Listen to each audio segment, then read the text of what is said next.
Hello, everybody. Welcome back to another episode of the Packers Everywhere podcast. In this video, we are going to be predicting every single game the Packers will play in 2026. The schedule is now released. I'm really excited to do this. Some of you may think I'm going to predict us to go 17-0, but don't worry, I'm not quite that delusional. I wish. In fact, I think there could be quite a few struggles, especially early on in the year. I'm really excited to make this video, so without further ado, if you guys enjoy this kind of content, that's all I do is talk about football and open cards. So if you guys enjoy that kind of content, make sure to leave a like and subscribe. That's the best way of telling YouTube you enjoyed the video. And if you tell YouTube you enjoyed this video, it tells me you enjoyed this video. That's enough yapping. Let's get right into it. Starting off with week 1 at Minnesota. Micah Parsons is still going to be out, and it's highly unlikely that Tucker Kraft, Devontae Wyatt, and some of those guys that had season-ending injuries in the middle of last year are going to be back. So Green Bay is still going to be depleted, and they have a young offensive line group that has very little experience playing together or starting for some of those guys, i.e. Jordan Morgan. Especially, it's going to be his first season as a left tackle in the NFL. So expect for guys, for some of those Minnesota pass rushers to have a field day against that young Green Bay offensive line group. As well as Kyler Murray is a better quarterback than a lot of people give him credit for. And I actually believe he is going to thrive in Kevin O'Connell's system. I actually have the Green Bay Packers dropping the opener in Minnesota. That also plays a factor. We tend, no matter how good or how bad these teams are, Green Bay and Minnesota seem to always split games, split the season schedule against each other. So, yeah, I have Green Bay falling 0-1 early on and having some bumps and having some difficulties to overcome that maybe a lot of fans who are a little bit delusional, and I am definitely a little bit delusional, but I'm also a little bit reasonable when it comes to expectations for sure the start of next year. Week 2, another road game at MetLife Stadium against the New York Jets. 2 road games to start the year is a little bit of a tough break from the schedule makers and Mr. Roger Goodell himself, I'm sure, but it is what it is. Thankfully, one of those games is a glorified bye week against the New York Jets, because I don't know who the Jets are going to trot out at quarterback next year. I have a lot of concerns with the Packers' overall roster, especially early on in the year, but I think that a game against the Jets is hopefully the only game we shouldn't struggle with. So after 2 weeks, I have the Green Bay Packers going 1-1 and defeating the New York Jets. Week 3, a short turnaround on Thursday Night Football against the Atlanta Falcons. This will be the home opener for the Green Bay Packers, and I truly believe they should get the job done. That's not to say Bijan Robinson isn't going to go for 200 yards on the ground against us, especially without Micah Parsons. He's unlikely to return for week 3. It's more likely he is set to return for week 4 or 5, likely week 5, and we'll get into that in a bit. I really could see this game going either way, though. No matter who starts, whether it's Tua or Michael Penix at this point, which is likely to be Michael Penix, barring something catastrophic. However, I do like the Packers defense a little bit more than the Falcons defense, and of course I like Jordan Love better than I like Michael Penix or whoever starts for the Falcons. And hopefully the O-line can at least get some run blocking going at this point in the year, even if they can't protect Jordan Love as good as they would like to. Hopefully that doesn't affect Josh Jacobs and the ground game, which is a focal point in the Green Bay offense, as Matt LaFleur loves to establish the run. So I have the Green Bay Packers taking down the Atlanta Falcons on Thursday Night Football. However, a little bit of a half bye week after this, a little time to rest and recover, but we do have to go into Tampa Bay and play Baker Mayfield and the Tampa Bay Buccaneers. Now, last year, Baker was hurt. The whole Buccaneers team as a whole was hurt. And because of that, I think they're going to bounce back and be one of the more dominant teams in a hopefully more wide open NFC, as the Seahawks should taper off a little bit, as well as, say, the Rams. I think that it should be a little more even, and there should be some more clear-cut division winners this year, such as the Tampa Bay Buccaneers, if they can stay healthy, which I hope they can. I love Baker. I love Tristan Wirfs. I love Emeka Egbuka. I think they got a lot of good things going there. And they do have a solid defense in Tampa Bay as well. Vita Vea is getting older. However, they are drafting and developing very well there as well in Tampa Bay. And I see the Green Bay Packers going and struggling heavily against Baker Mayfield when he's fully healthy, especially if Micah Parsons hasn't returned yet. And I believe the Tampa Bay Buccaneers will get the win in Week 4 against the Green Bay Packers, who will fall to 2-2. Week 5 back in Lambeau Field is the expected date for Micah Parsons to return, which just brings a smile to my face to just say those words. I cannot wait to be able to watch Micah Parsons play football again. He is the heart and soul of our defense, and what better game for him to make his return against the Chicago Bears. I think it's going to be an absolute thriller in Lambeau Field. I do think Jordan Love outplays Caleb Williams at home, and I think that Micah Parsons' return re-energizes the Green Bay Packers and pushes them to win a game here that maybe they don't deserve to win, but I do think that Micah Parsons, if healthy, will make the difference in this game as this defense starts to get some more continuity with their best player back, as well as hopefully the offense is starting to pass block a little bit better at this point with some of those young O-linemen like Anthony Belton, Jordan Morgan, and hopefully Aaron Banks can have a bounce back year, and that new young center we drafted, Mr. Jaeger. I would absolutely love if they could get some, good protection for Jordan Love and establish the run at this point. I think a lot depends on that group, whether they can excel or whether they will fold under the pressure of being starters. This may be a little bit biased, but I do have the Green Bay Packers taking down the Chicago Bears in Micah Parsons' return to Lambeau Field. Week 6, Sunday Night Football against the Dallas Cowboys at home for the Green Bay Packers. Now, is this going to finally be Micah Parsons' true revenge for how Jerry Jones and the Dallas Cowboys did him? Or will Jerry get another laugh, I guess, at Micah? Because last year, that was far from Micah's fault, the reason that they lost. That was a whole defensive collapse and an inability to stop anything in the passing game, which hopefully won't be as bad this year. But I do see George Pickens and CeeDee Lamb tearing up our secondary. Although maybe if Brandon Cisse can be that guy, we can stop at least one of those guys from absolutely just dominating us, and the usage of Bullard in the slot should help, as well as McKinney in the middle of the field. However, it's going to be a difficult game, even though it is at home. I do see the Green Bay Packers taking this one and starting to get some momentum at this point. And I know what you guys are probably thinking. Wow, the Packers going 6-2. It's not going to be all smooth sailing for the Packers between the start of the year that we might struggle and the end of the year. We have a lot of difficult games coming up, so bear with me on this one. No pun intended. I do see the Green Bay Packers advance into a record of 4-2 after Week 6. Week 7 in Detroit, another difficult game on their schedule, and that's kind of the theme of the year, a lot of difficult games. My hot take is that they will taper off a little bit this year. Jared Goff is still a good quarterback. I don't believe he has the talent to truly elevate his team. He does check the ball down a lot to Jahmyr Gibbs, and they do have that going for them. Jahmyr Gibbs is probably the best running back in the entire NFL, and Amon-Ra St. Brown is probably a top 5 receiver in the NFL, and you can argue with the wall, he is that good. He's a tough nut too, so I have a lot of respect for Amon-Ra. But with the loss of Aaron Glenn and especially Ben Johnson, I feel like it's going to be very much felt in Detroit. Yet again this year, I feel like they can hover around 500 and potentially push for a playoff spot this year, but I do see Green Bay going into Detroit and winning a game like this, especially with Micah Parsons basically being a shoo-in to return by Week 7 that this will be. So with Micah Parsons there, I see them having a great defensive game, similar to how they went into Detroit and absolutely stymied them, or no, it was at home.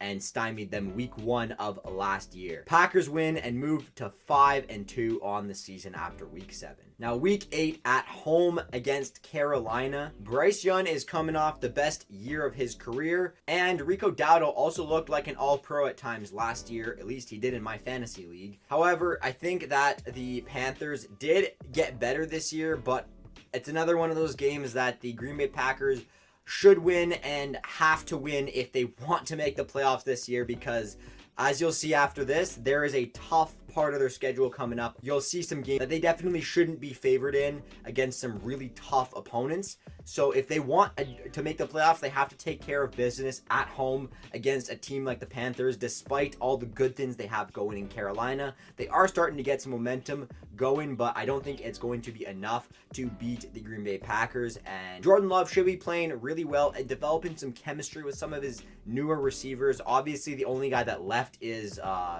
there's two, Dontavian Wicks and Romeo Dobbs. I do see Jordan Love developing some chemistry with Matthew Golden and Savion Williams at this point. And I believe that Green Bay's front seven at this point, especially with Jonathan Gannon now having a better idea of what he is working with in Green Bay, they should be able to limit that Panthers offense, especially that dangerous run game with Rico Dowdle, who I am not going to underestimate, because you don't rush for 200 yards in a game by fluke. That guy is extremely talented and a threat in Carolina.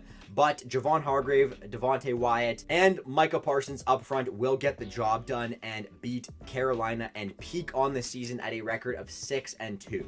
Now, week 9, the Green Bay Packers travel to Foxborough to take on the New England Patriots, and this could be a difficult one, and I do see them losing this game, as Drake May is probably going to be an MVP favorite next year. He looked really good, and he's only added guys like Dobbs and more threats in the receiving room because they really didn't have any last year. I believe they added Stephon Diggs too, if I'm not mistaken. And as usual, that New England Patriots defense should be elite as usual. And I see them causing Jordan Love and that offensive line unit some problems up front. They're really good schematically, and that could cause some problems when it comes to the O-line and communicating who's got who. With different blitz pickups, stunts, twists, all those things. And I do see the Green Bay Packers are losing this game, especially on the road in Foxborough. You're bound to at least lose one here and there when the schedule gets tougher. So I do see Green Bay falling to 6-3 after this game in Foxborough. Now, coming back home, week 10 against the Minnesota Vikings. A revenge game for that season opener that I have the Minnesota Vikings winning at home. I see Green Bay coming back home and starting to play with some purpose against this Minnesota Vikings team, who will make Kyler Murray look very good because he's got some amazing receivers. And I do see him looking a little bit like Jaden Daniels, because he's got those elite receivers and that rushing ability in a great system like Kevin O'Connell's. It could actually be really dangerous next year, and I think the Vikings could be a sleeper team and cause some problems for teams like the Packers and just a lot of good teams in general. They are going to be a feisty team next year for sure. However, they don't have a lot of talent, and the defense is aging, and so is the offensive line unit, and I think the Packers can take advantage of that, especially with Micah Parsons being fully healthy at this point. Hopefully, I don't want to jinx anything. And yes, Brian Flores has an amazing defensive scheme. However, I think Jordan Love and the offense should be rolling at this point and do just enough to be able to squeak out 20-plus points against teams like this and limit that Vikings offense at Lambeau Field to hopefully under 20 points to win a game like this. Week 12 in Los Angeles, taking on the Rams. And I see the Rams being very dangerous and one of those teams that can easily exploit a secondary like Green Bay's. I think Micah Parsons will help for sure, and Brandon Cisse, of course, will hopefully limit one of either Puka Nacua or Devontae Adams. But those two are going to cause problems for Green Bay's secondary, and I hope Jonathan Gannon can maybe scheme something up to limit those guys. But Matthew Stafford should be an MVP candidate again next year, or at least play at that high level that he is quite capable of. And the Rams defense is nothing to scoff at either. They have guys like Jared Verse there and quite a decent secondary, if I'm not mistaken. And I see the Green Bay Packers going into SoFi Stadium and dropping yet another game against just a good team in the Rams. It is a primetime game, and I do see this being a really fun offensive shootout, but I don't think Green Bay has the offensive firepower to keep up with a team like the LA Rams. Week 13 at New Orleans. I think the Saints offense should be able to be decent next year, especially after adding, I believe they had drafted Jordan Tyson. They also added Travis Etienne from the Jaguars this offseason, who is one of the more underrated running backs in the league. However, I think that offensive line is going to struggle a lot this year because they haven't done anything to replace a lot of the vets that aged out, went to free agency, like Ryan Ramczyk, because the Saints, when I grew up, always had a good O-line. But that's just not the case anymore, and that is going to be very exploitable for a guy like Micah Parsons. And Jonathan Gannon is going to have a field day. Obviously, he knows how to get to the quarterback with his guys because he set the NFL record for the most number of sacks in a season. Don't forget that. So Micah Parsons should be on fire at this point, and guys like Javon Hargrave and Devontae Wyatt should be producing as well alongside him. Hopefully they can unlock LVN and just wreak havoc and just cause problems up front for guys or for teams like the New Orleans Saints, who have not invested into their O-line. And not to forget that the Saints have a defense that is definitely still being rebuilt, and I think Jordan Love can do enough to put up more points than whatever Tyler Shuck and that offense can do, and I see the Green Bay Packers getting another win Week 13 in New Orleans. Week 14 at home against the Buffalo Bills, and nothing needs to be said about the Bills quarterback Josh Allen because he is that guy. He is going to cause fits for Green Bay's defense despite all the talent there. I think this will be a fun offensive shootout at home with a lot of scoring, obviously, but the additions of DJ Moore and obviously James Cook, not an addition, but still a very good player. A solid O-line that can definitely put up a fight against Green Bay's powerful defensive front is going to be able to allow them to establish a solid run game. And obviously Josh Allen is going to cause a lot of problems running the ball himself. And I don't think that Jordan Love has the firepower offensively or the talent, if we're being realistic about it, to outduel a guy like Josh Allen, despite that Bills defense being shaky at times, which is why I think this will be a high-scoring shootout. But I do see the Buffalo Bills coming into Lambeau Field and beating the Green Bay Packers on their home turf. Week 15 against the Miami Dolphins will be a fun, good vibes kind of game as Malik Willis and Jeff Hafley will come into Lambeau Field. But don't let that distract you from the fact that they have next to no talent on their roster and are basically blatantly tanking for likely Arch Manning or Jeremiah Smith next year. And it'll be a nice homecoming for those two, but it is still a glorified bye week because the Miami Dolphins are just flat out not a good team and are definitely one of the worst teams in the NFL, if not the worst, although I do think the Cardinals are a little bit worse now. And for all those reasons, I see the Green Bay Packers taking care of business against the Miami Dolphins. Week 16 at Soldier Field against the Chicago Bears, Christmas Day rematch of the Micah Parsons and obviously the wild card game, which I prefer not to talk about. This one is going to be an absolute thriller. I will do my best to live stream this game, and I will do my best to live stream every single game. My reaction to it, so you guys can make fun of me when the Packers inevitably go like 5-12 next year. But I do see Caleb Williams playing very well on Christmas Day, especially in a revenge game against the Green Bay Packers. It'll definitely be a close game, but I don't see the Packers taking 2 games from the Chicago Bears next year. And I do think that the Bears, and Ben Johnson especially, is that X factor, to me at least, in Chicago. I think he takes control of a game like this, and it'll be a crucial game likely for the division lead at this point, similar to how it was at the end of last year. But I do see the Chicago Bears taking care of business at home and taking down the Green Bay Packers. But I think it'll be a very fun and entertaining game nonetheless, so it'll be lots of fun to watch. Now, coming back at home for the last 2 games, Week 17, they have the Houston Texans. Boy, oh boy, does that defensive front and that whole defense of Houston scare me a lot, especially for an offensive line group that is very inexperienced. I don't think they're anywhere near ready to deal with a defense of the caliber that Houston has. Will Anderson Jr., Daniil Hunter, they've got some guys up front as well. I mean, that defense is scary. That secondary, Derek Stinley, Petre, I believe, in the secondary, they got a good safety. It is a dangerous unit they have in Houston. They are known for forcing turnovers and wreaking havoc on the defensive front.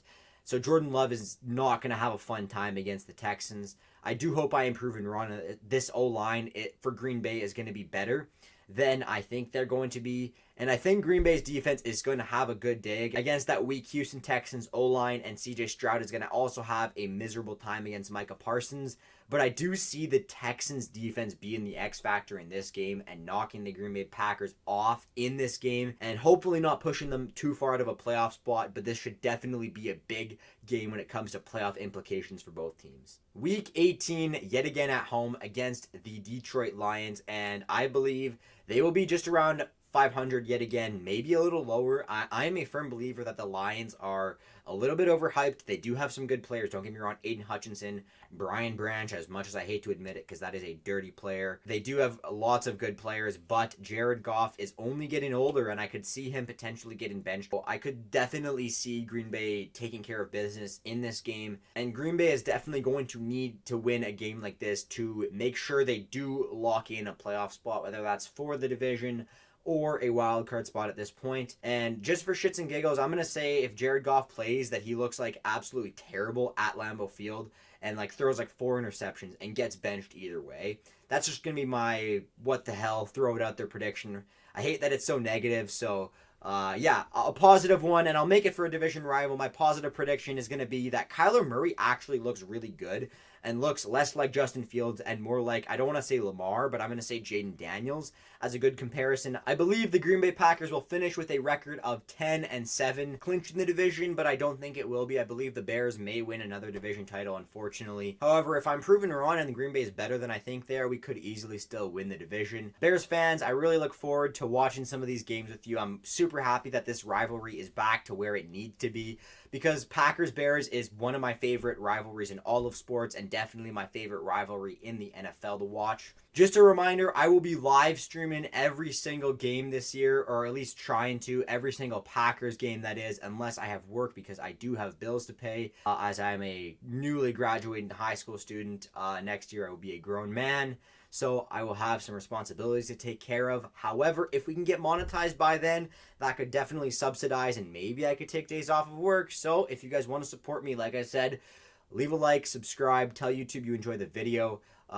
It definitely makes my day when I see you guys leave comments, especially positive comments. I'm really trying to grow a great community here. All that being said, let me know what you guys think the Green Bay Packers record will be down in the comments down below. Let me know what your favorite team's record is going to be, what you think next year. And I will definitely be revisiting this video at the end of next year and laughing at myself because I'm sure it's going to be horribly wrong. But it's a lot of fun to predict it, especially like several months early, because it'll be horribly wrong. However, I've taken enough of your time today. Thank you so much for watching if you've made it this far. I appreciate all the support from every single one of you that watches my videos. I do read all the comments. If you have something to say, if you want to say hi, drop a comment. I will respond to you. That being said, that's all I have for you today. Have a wonderful day, folks, and I will see you guys in my next video.